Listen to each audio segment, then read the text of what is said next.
वनस्तईनुहु वनस्तगफिरुहु वनुअमिनु बिही वनतवक्कलु अलैहि वनऊज़ु बिल्लाहि मिन शुरूरि अनफुसिना व मिन सय्यिआति अअमालिना मन यहदिहिल्लाहु फला मुदिल्ल लहु व मन युद्लिलहु फला हादिय लहु वनशहदु अन ला इलाहा इल्लल्लाहु वहदहु ला शरीका लहु वनशहदु अन्न सय्यिदना व मौलाना मुहम्मदन अब्दुहु व रसूलुहु अम्मा बअद फ़क़द क़ाल अन्नबिय्यु सल्लल्लाहु अलैहि वसल्लम खैरुकुम मन तअल्लमल क़ुरआन व अल्लमह औ कमा क़ाल सय्यदुना रसूलुल्लाहि सल्लल्लाहु अलैहि वसल्लम सदक़ल्लाहु मौलाना अज़ीम व बल्लगना रसूलुहुन नबियुल अमीनुल करीम व नहनु अला ज़ालिका लमिनश शाहिदीन व शाकिरीन वल्हम्दुलिल्लाहि रब्बिल आलमीन। या रब्बि सल्लि व सल्लिम दाइमन अबदा अला हबीबिका खैरिल खल्क़ि कुल्लिहिम हुवल हबीबुल्लज़ी तुरजा शफ़ाअतुहु लिकुल्लि हौलिम मिनल अहवालि मुक़्तहिमी।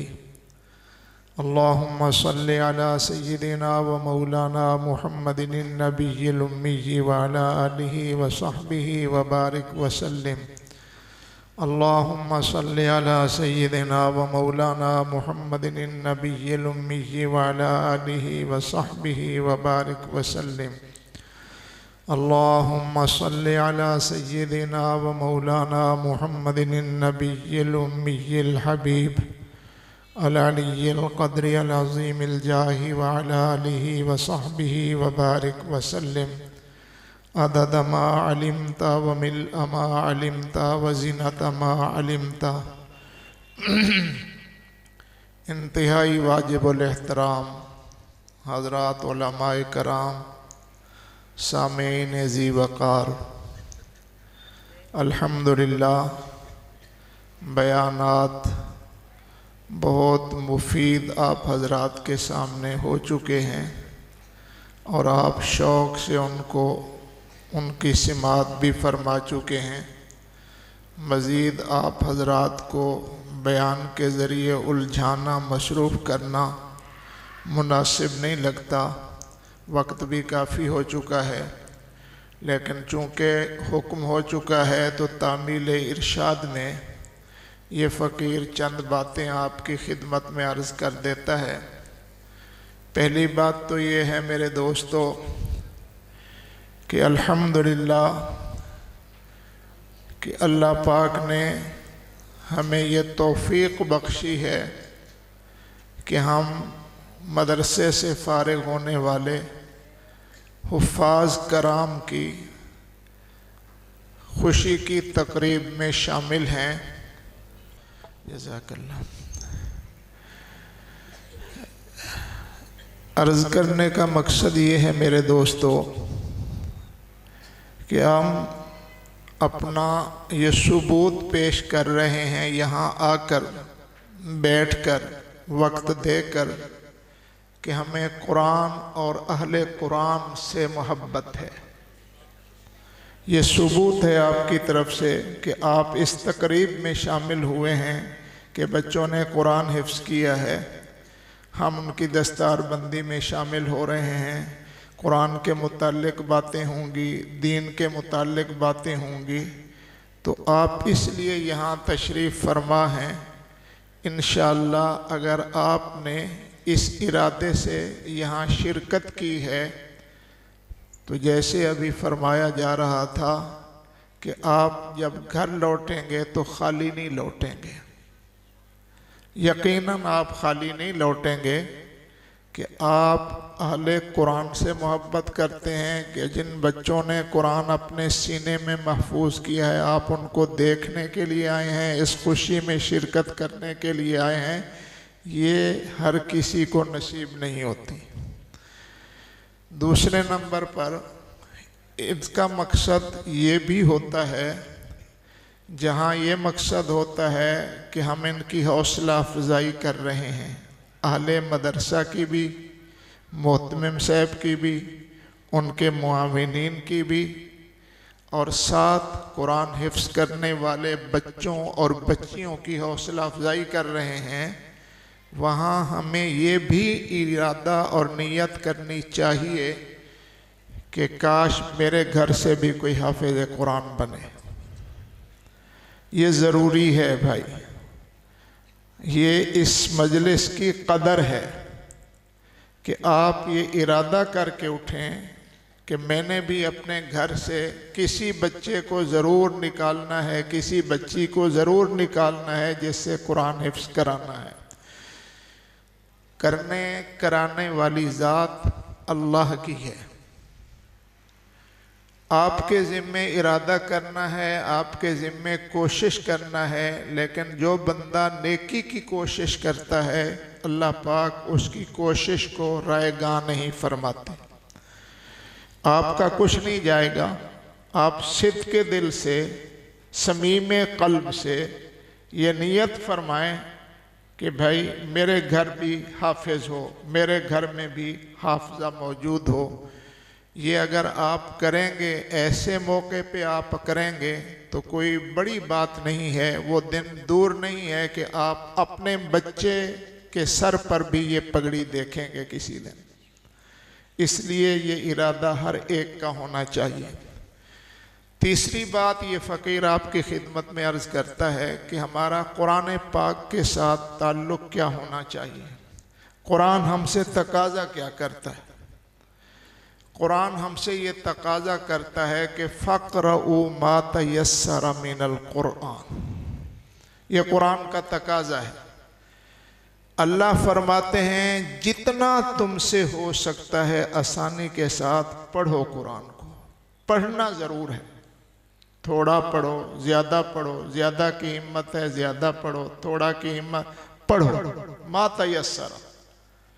हमारा कुरान पाक के साथ जो ताल्लुक़ होना चाहिए, छोटों का, बड़ों का, मर्दों का, औरतों का, वो ये होना चाहिए कि हमारा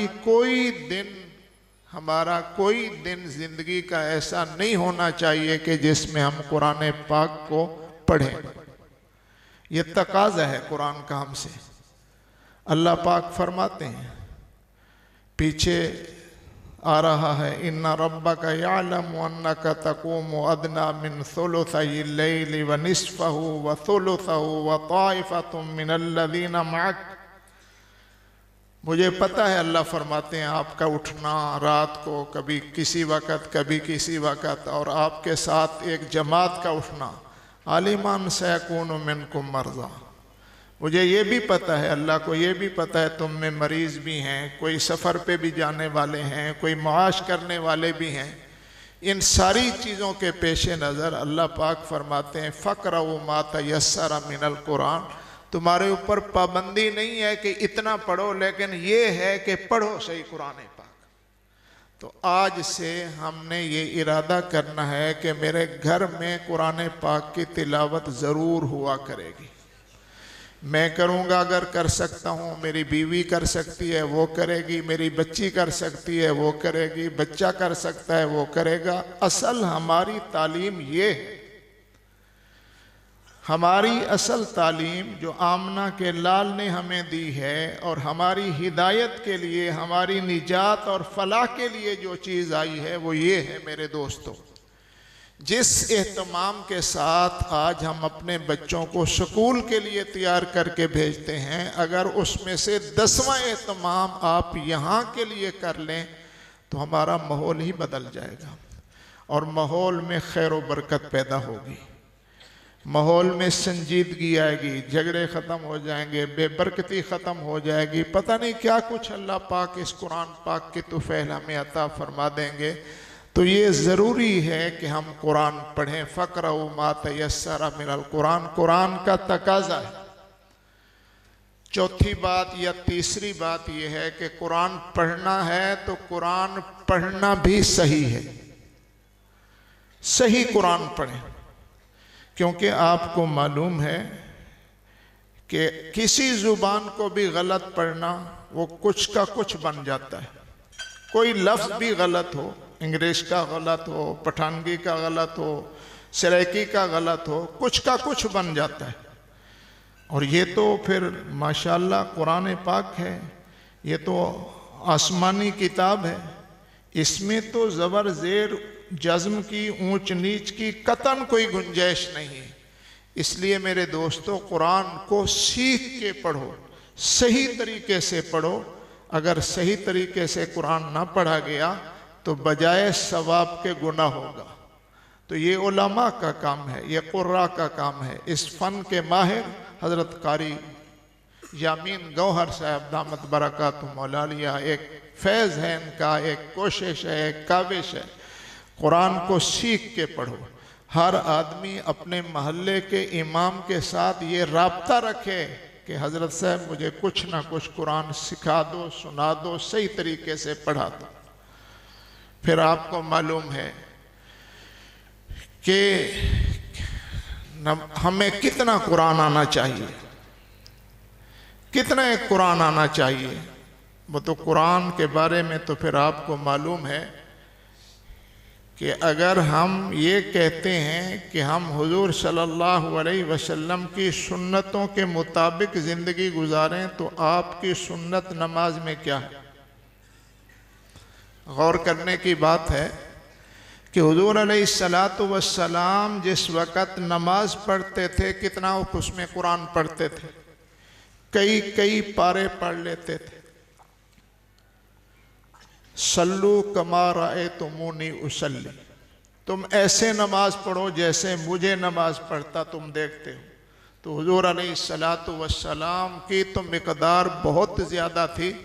कम अज़ कम हमें कुछ ना कुछ तो उसकी निस्बत का ख्याल रखते हुए आधा पारा, पौना पारा कुरान का याद रखना चाहिए, करना चाहिए। हर चीज़ में हम आगे बढ़ने की कोशिश करते हैं, लेकिन कुरान पाक की हिफ्ज़ के अंदर बढ़ने की कोशिश। नमाज जब पढ़ते हैं तो इन्ना आतैना कल कौसर से नमाज को ख़त्म कर देते हैं, कुल हुवल्लाह से। बेशक ये अजीम सूरतें हैं अपनी जगह पे, लेकिन कुरान तो 30 पारे का नाम है। सिर्फ कुरान कुल हुवल्लाह और इन्ना आतैना का तो नाम नहीं है ना। इसलिए मेरे दोस्तों, मेरे भाइयों, आपसे मुअद्दबाना गुजारिश है, कुछ अमल की तरफ भी हम अपने आप को लाने की कोशिश करें। नमाज हमारी ऐसे होनी चाहिए जैसे आमना के लाल की नमाज, उस जैसी तो नहीं हो सकती, कुछ ना कुछ मुशाबहत तो होनी चाहिए। उसमें किरात भी ज़्यादा है, उसमें तस्बीहात भी ज़्यादा हैं, उसमें रुकू भी ज़्यादा है, उसमें अल्लाह की बारगाह में गिड़गिड़ाना भी ज़्यादा है। उस तरीके से अपनी नमाज को करने की कोशिश करें। कुरान पाक के साथ हमारा जिस वक़्त ताल्लुक़ जुड़ेगा, हम जिस वक़्त सुबह उठ कर के नमाज पढ़ेंगे, कुरान पढ़ेंगे, आपकी ज़िंदगी में इनकलाब आएगा। अल्लाह खुश हो जाएगा। जब अल्लाह खुश हो जाएगा, अल्लाह का रसूल खुश हो जाएगा, तो समझ लीजिए हमारी दुनिया भी बन जाएगी, हमारी आखिरत भी बन जाएगी। बस इन्हीं कलिमात पे ये फ़कीर अपनी बात को ख़त्म करता है।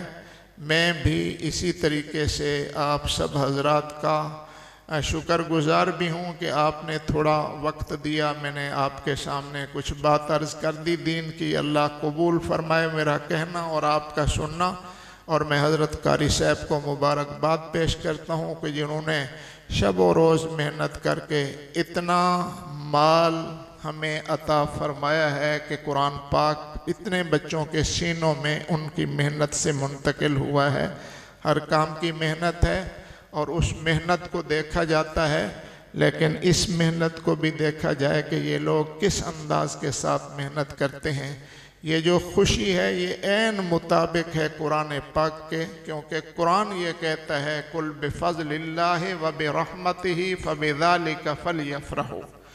अल्लाह का फ़ज़ल है तुम्हारे ऊपर, अल्लाह की रहमत है कुरान की सूरत में, तुम्हारे पास कुरान आया है, फ़ज़ल है, रहमत है, लिहाजा इस पर खुशी मनाओ।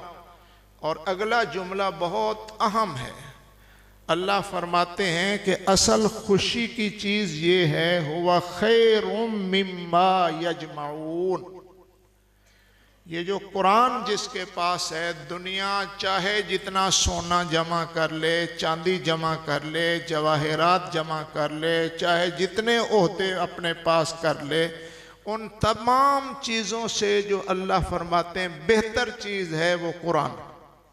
इसलिए हमारा ये एतमाद होना चाहिए, जिसको अल्लाह ने कुरान दिया है उसके पास बहुत कुछ है, उसके पास बहुत कुछ है। यूँ समझिए कि अल्लाह ने अपनी मुक़द्दस अमानत उसके सुपुर्द कर दी है। इसलिए कुरान पाक के साथ ताल्लुक़ हर एतबार से उसका अदब एहतराम, कुरान वालों का अदब एहतराम, ये हमारी ज़िम्मेदारी है। अल्लाह पाक ये जुमले कबूल फरमाए। व आखिर दावाना अनिल हम्दुलिल्लाहि रब्बिल आलमीन।